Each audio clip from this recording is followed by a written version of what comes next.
വീട്ടിലെ പണിയൊക്കെ കഴിഞ്ഞിട്ട് ഒരു പണിയില്ലാതെ ചൊറിയും കുത്തി ഇരുന്നപ്പോഴാണ് എൻ്റെ ചേട്ടൻ്റെ ഒരു കോള് വന്നത്.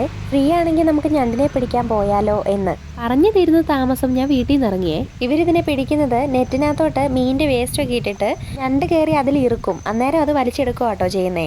ഞണ്ടിനെ പിടിക്കുന്നത് മാത്രം കണ്ടാൽ പോരല്ലോ, നമ്മുടെ ഷാപ്പിലൊക്കെ കിട്ടുന്ന കൂട്ട് നല്ല ടേസ്റ്റ് ഉള്ളൊരു ഞണ്ടറിയും കൂടെ കണ്ടാലോ. ഇതിനായിട്ട് വേണ്ടതേ ഇഞ്ചിയും വെളുത്തുള്ളിയും ചതച്ചതും, തക്കാളിപ്പഴം, ചെറിയ ഉള്ളിയും സവാളയും, പിന്നെ നമ്മുടെ പട്ടയുടെയും ഗ്രാമ്പൂവിൻ്റെ ഒക്കെ ഗ്യാങ് ഇല്ലേ, അവരെയും കൂടെ കൂട്ടിക്കോട്ടോ. ഇനി നമുക്ക് പരിപാടിയിലോട്ട് കിടക്കാം. എണ്ണയൊഴിക്കുക, കടുകിടുക, കടുക് പൊട്ടി കഴിയുമ്പോഴത്തേക്കും പട്ട ഗ്രാമ്പൂ ആ സെറ്റങ്ങ് ഇട്ടിടുക. അതൊന്ന് മൂത്ത് കഴിയുമ്പോഴത്തേനും ഇഞ്ചി വെളുത്തുള്ളി പേസ്റ്റ് ഇടണം. അത് നല്ലോണം വഴറ്റിയിട്ട് പച്ചമുളകും കൂടെ തട്ടി അതും നല്ലോണം വഴണ്ട് കഴിയുമ്പോഴത്തേനും കൊച്ചുള്ളിയും സവാളയും കൂടെ ഇടണം. എന്നിട്ട് നല്ലപോലെ മിക്സ് ചെയ്യണം. കുറച്ച് ഉപ്പും കൂടെ ഇട്ടോ കേട്ടോ, അപ്പോൾ വേഗം വഴണ്ട് കിട്ടുവേ. അത് വഴണ്ടതിന് ശേഷം തക്കാളിപ്പഴം ഇടണം. തക്കാളിപ്പഴം ഇട്ട് നല്ലോണം മിക്സ് ചെയ്യണേ. ഇനി അതെല്ലാം നല്ലോണം വഴണ്ട് കഴിയുമ്പോഴത്തേക്കും പൊടി ഐറ്റംസ് ഇടാം. മഞ്ഞപ്പൊടിയും മുളക് പൊടിയും മല്ലിപ്പൊടിയും മീറ്റ് മസാല, ഇത്രയും സാധനങ്ങളാണ് ഇടുന്നത്. കളറിന് വേണ്ടിയിട്ട് കുറച്ച് കാശ്മീരി ചില്ലിയും കൂടെ ഇട്ടോ കേട്ടോ. പിന്നെ ചില വീടുകളിൽ എരിവ് പ്രശ്നക്കാരനാണല്ലോ, അതനുസരിച്ചിട്ട് നിങ്ങൾ എരിവിട്ടാൽ മതി കേട്ടോ.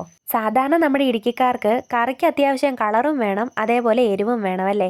നമ്മുടെ വീട്ടിലും അങ്ങനെ തന്നെയാണ് കേട്ടോ. വീണ്ടും നമുക്ക് കറിയിലോട്ട് തിരിച്ചു വരാം. എന്നിട്ട് ഈ പൊടികളൊക്കെ ഇട്ടിട്ട് നല്ലോണം മിക്സ് ചെയ്യണം. ഇതിനൊരു പച്ച ചൊവയുണ്ട്, അത് മാറുന്നവരെ നന്നായിട്ട് മിക്സ് ചെയ്യണേ. എന്നിട്ടുണ്ടല്ലോ, നമ്മൾ പിടിച്ച ഞണ്ടുകൂട്ടന്മാരെയെല്ലാം അതിൻ്റെ കാലൊക്കെ ഒടിച്ച് വൃത്തിയാക്കി വെച്ചിട്ടുണ്ട്. അതെടുത്ത് ഈ നമ്മുടെ മസാലയിലോട്ട് തട്ടണം. തട്ടി നല്ലോണം ഇളക്കി മിക്സ് ചെയ്ത് തട്ടിപ്പൊത്തി അടച്ചങ്ങ് വെച്ചേക്കണേ കുറച്ച് നേരത്തേക്ക്. വെള്ളം ഒന്നും തൽക്കാലം ഒഴിക്കണ്ട, അതിനകത്തുനിന്ന് തന്നെ വെള്ളം ഇറങ്ങുവേ.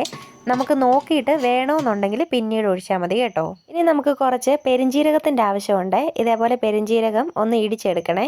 ഞണ്ടുകറിയുടെ കൂടെ ഒരു ചക്ക കുഴച്ചതുണ്ടെങ്കിൽ ബെസ്റ്റ് ആയനെ അല്ലേ. നമ്മൾ ഒട്ടും തന്നെ കുറയ്ക്കുന്നില്ല, ചക്കയും കൂടെ കുഴച്ചു കൂട്ടോ. ഇതിൻ്റെ അരപ്പും കാര്യങ്ങളൊക്കെ അറിയാലോ അല്ലേ.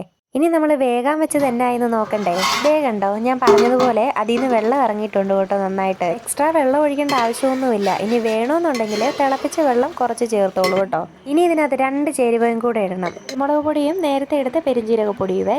ഇത്രയും വെള്ളം വേണ്ട, കുറച്ച് വറ്റിച്ചെടുത്തോളൂ കേട്ടോ. ഇനിയേ നല്ല ചൂട് ചക്കയും നല്ല നാടൻ ഞണ്ടുകറിയും കൂടെ കൂട്ടി ഒരു പിടി അങ്ങ് പിടിക്കാം. വീഡിയോ എടുത്തതും കറി വെച്ചതും എൻ്റെ ചേട്ടനും ചേച്ചിയാണ് കേട്ടോ. ഇതിൻ്റെ ക്രെഡിറ്റ് അവർക്കിരിക്കട്ടെ.